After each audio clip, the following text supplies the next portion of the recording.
ప్రతిపద్య చమత్కారచనుడైనటువంటి చేమకూర వెంకట కవి, రఘునాథ నాయకుని ఆస్థాన కవి విజయ విలాసమనేటటువంటి శ్లేష ప్రబంధాన్ని 3 ఆశ్వాసాల్లో రచించాడు. అందులో ఇంద్రప్రస్థపురం ఎంత విశిష్టమైనటువంటిదో, చంద్రమండలాన్ని చుంబిస్తూ ఉన్నటువంటి సౌధాలు కలిగినటువంటిదట. అక్కడ రమా హేలా కళావాసమై,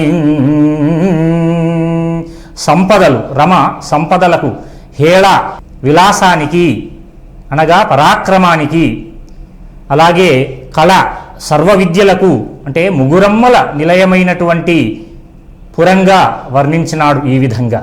చంద్రప్రస్తర సౌధఖేళన పరశ్యామా కుచద్వంద్వ నిస్తంద్ర ప్రత్యహ లిప్తగంధకలనా సంతోషిత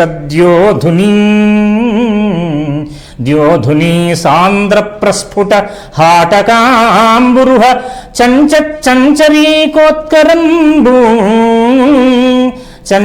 చంచరీకోత్కరంబు ఇంద్రప్రస్థపురంబు భాసిను రమా హేళా కళావాసమై, రమా హేళా కళావాసమై.